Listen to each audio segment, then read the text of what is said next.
In this video, we're going to be addressing the paradigm of increase your risk and you'll increase your returns.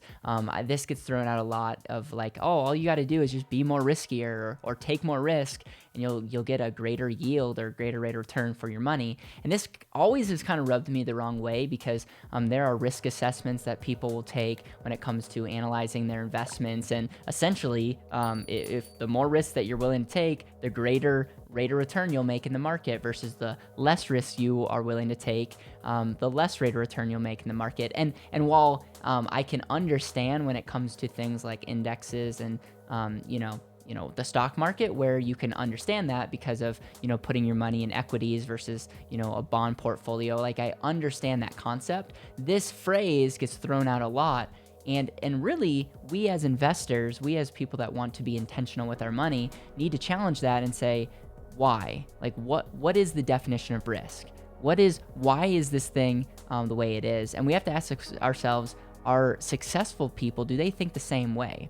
One of my favorite definitions of risk is increasing your chance of loss. So let me say this another way. You increase your chance of loss and you'll make more money. I find that extremes highlight a point. So for those of us that know a little bit about the crypto market, we know that there's a lot of crypto scams out there. And what you could say is there's very, very speculative, and it would be very, very risky. Penny stocks are the same way. It's like incredibly risky. Your money could literally go to zero, but you have that chance of going to the moon. That feels more like gambling. We wouldn't say when you're going in the car, increase your chance of loss, but you're going to get there faster. You might get there faster. There might be, one day that you're going 200 miles an hour and you're weaving through traffic and you're getting to your destination faster. There's so many things, including you dying, you crashing, getting tickets. There's so many other barriers in the way. And so really the question has to come, instead of increasing your chance of loss, what if we redefine risk, and what if we ask the question, how can I limit my downside? What are things can I limit in risk to get the same result? And so for example, I have a good friend of mine who's incredibly good at option trading and has made a ton of money option trading.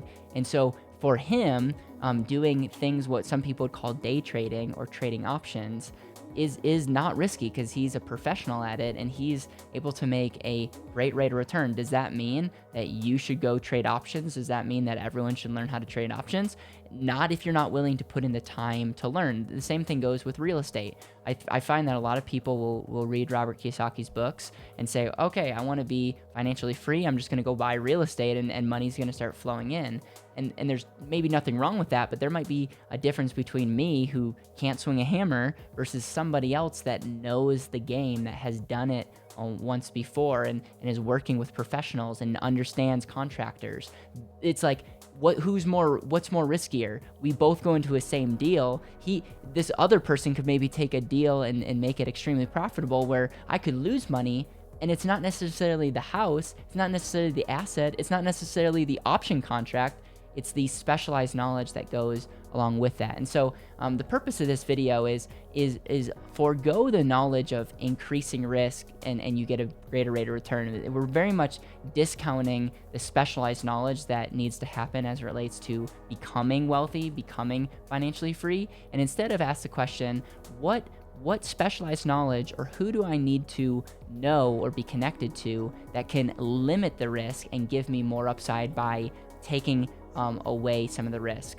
Some of the best investors in history aren't so focused on how to get a greater rate of return. They're trying to get the same rate of return the market does, but limit the risk, limit the downside, and as a result, create more certainty and create more results for their investors. It's something to think about. There's risk everywhere, but if we really look within, we are unique, and some of the people that and your specialized knowledge could eliminate some of that risk. And as a result, that's where you maybe should be putting your time and money into, which really answers the second question that a lot of people ask is, where should you invest your money? And while this is not investment advice, Please don't sue me.